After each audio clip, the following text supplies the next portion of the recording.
Hello and welcome to Renaissance 2.0। आज हम शुरू करने जा रहे हैं क्लास 12th की सोशियोलॉजी की बुक 1 का चैप्टर 1, जिसका नाम है इंट्रोड्यूसिंग इंडियन सोसाइटी। अब क्योंकि आपने सोशियोलॉजी क्लास 11th में भी पढ़ी है, तो मैं मान के चल रहा हूँ कि आपको उसका मतलब पता होगा। अगर आपके बेसिक्स थोड़े भी कमज़ोर हैं तो मैं रिकमेंड करूँगा कि आप क्लास 11th के फर्स्ट चैप्टर की वीडियो यहाँ ऊपर दिए गए लिंक के थ्रू दोबारा देखिए, ताकि 12th की सोशियोलॉजी शुरू करने से पहले हमारे 11th की बेसिक्स अच्छे से क्लियर हो।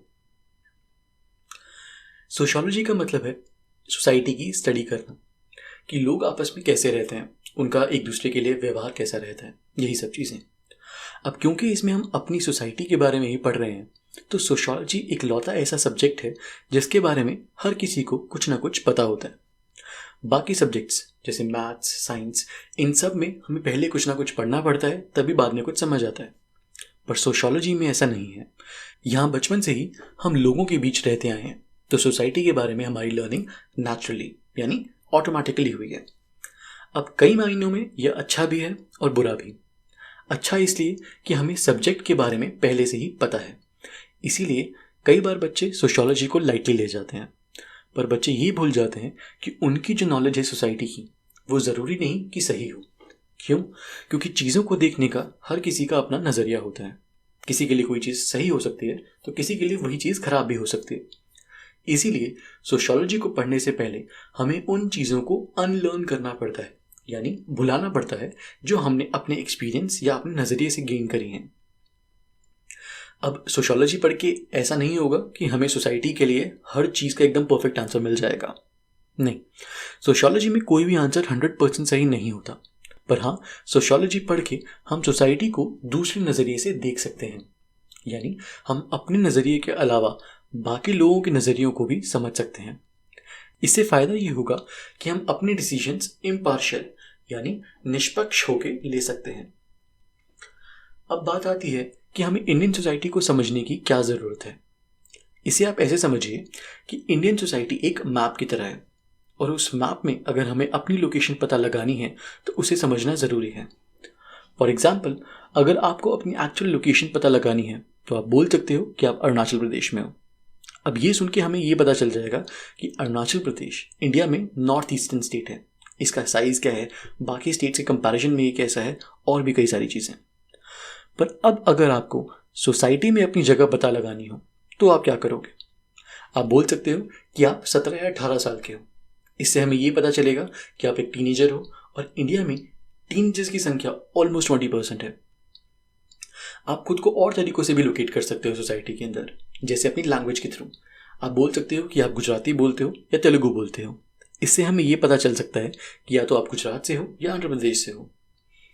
आप अपनी फैमिली इनकम के बेसिस पे भी अलग अलग इकोनॉमिक क्लास में लोकेट हो सकते हो, जैसे लोअर क्लास, मिडिल क्लास या अपर क्लास। ये सारी आइडेंटिटीज आपको सोसाइटी में मैप करती हैं, और आप अपने सोशल रिलेशनशिप्स समझ सकते हो। अच्छा, सोशियोलॉजी पढ़ने का एक फ़ायदा ये भी है कि दूसरे लोग हमें कैसे देखते हैं हम वो भी समझ सकते हैं, और ये हम करते हैं सेल्फ रिफ्लेक्सिविटी के तरीके से। जैसे अभी हमने देखा कि सोशियोलॉजी में हम दूसरों के नज़रिए को समझते हैं, तो उन्हीं नज़रियों से हम अपने आप को इवैल्यूएट भी कर सकते हैं। जैसे फॉर एग्जांपल, अगर मैं कोई काम करता हूँ तो मेरे इस काम को दुनिया किस नज़रिए से देखेगी। ठीक, अगर मैंने किसी को कुछ बोला तो सामने वाला उस चीज़ से क्या मतलब निकालेगा। इसमें हम क्या कर रहे हैं, हम अपने आप को ऑब्जर्व कर रहे हैं, हम खुद को ऑब्जर्व कर रहे हैं, और इसका फ़ायदा ये है कि हम अपनी कमियों को दूर कर सकते हैं। इसीलिए ये ज़रूरी है कि इस सेल्फ रिफ्लेक्सिविटी में हम खुद की अच्छाइयों से ज़्यादा अपनी बुराइयों पर ध्यान दें, ताकि हम और बेटर इंसान बन सकें। और सिर्फ यही नहीं, आप सोशियोलॉजी के ज़रिए अपनी पर्सनल प्रॉब्लम्स और सोशल इश्यूज़ के बीच का लिंक भी समझ सकते हो, और ये समझना काफ़ी ज़रूरी भी होता है और हेल्पफुल भी होता है। इसे अमेरिकन सोशियोलॉजिस्ट सी राइट मिल्स ने सोशियोलॉजिकल इमेजिनेशन का नाम दिया था, और अगर आपको याद हो तो यही चीज़ हमने क्लास 11th में भी पढ़ी थी, फर्स्ट चैप्टर में। अब इसे अगर एग्जाम्पल से समझाऊँ तो हमें कई बार लगता है कि हमारे और हमारे पेरेंट्स के विचारों में बहुत ज़्यादा डिफरेंस है, और इसी डिफरेंस की वजह से घर में कई बार प्रॉब्लम्स भी होती हैं। या अगर हमें कई बार लगता है कि यार आगे जाके हमें जॉब मिलेगी या नहीं मिलेगी, कैसी चीज़ें होंगी, ये सारी चीज़ें सोच के हम टेंशन में आ जाते हैं। पर आपको क्या लगता है कि सिर्फ आप ही हो ये सब सोचने वाले, आप अकेले हो? नहीं, आप अगर अपने आसपास देखोगे तो आपको ऐसे लाखों लोग मिलेंगे जो सेम चीज़ों से गुजरते हैं और सेम प्रॉब्लम्स उनको मिलती हैं।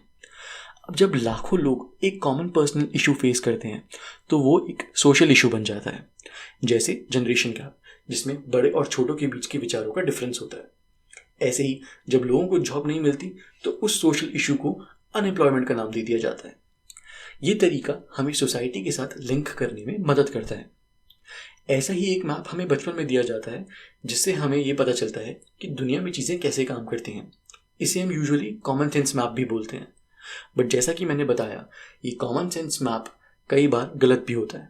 इसीलिए इस सब्जेक्ट की मदद से हमें ये कॉमन सेंस मैप छोड़ना है और सोशियोलॉजिकल इमेजिनेशन की मदद से ये सोसाइटी में नए मैप्स बनाना सीखना है।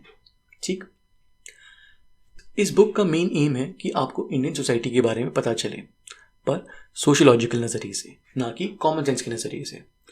अब अगर हमें इंडियन पर्सपेक्टिव को समझना है तो उन कंडीशंस को समझना ज़रूरी है जिन्होंने इस पर्सपेक्टिव को बनाने में हेल्प की। इसे अभी हम पूरा डिटेल में नहीं पढ़ेंगे, जस्ट एक ओवरव्यू लेंगे, क्योंकि आगे आने वाले चैप्टर्स में हमें इसे डिटेल में पढ़ना है। तो ये जो इंडियन वाली फीलिंग है, ये कहाँ से आई? ये आई है हमारे अंदर कॉलोनियलिज्म के टाइम से। कॉलोनियलिज्म क्या होता है? ये होता है जब कोई दूसरा देश शासन करता है आपके ऊपर, जैसे हमारे ऊपर अंग्रेज़ों ने शासन किया। उससे पहले इंडिया एज अ होल का ज़्यादा कुछ कॉन्सेप्ट ही नहीं था। पूरा इंडिया छोटे छोटे एम्पायर्स में डिवाइडेड था और लोग आपस में ही लड़ते रहते थे ज़मीन के लिए। बट जब ब्रिटिशर्स आए और उनके जुल्मों के बाद लोगों को रियलाइज़ हुआ कि साथ रहने में ही भलाई है, तब जाके लोगों में एक इंडियन वाली फीलिंग आई और वहाँ से नेशनलिज्म यानी देशभक्ति का कॉन्सेप्ट निकल के आया। अब आने वाले चैप्टर्स में हम इंडियन सोसाइटी के बारे में और डीप में समझेंगे। अगर आपको ये वीडियो अभी अच्छी लगी तो इसे लाइक करें और चैनल को सब्सक्राइब करें। Thank you and keep watching.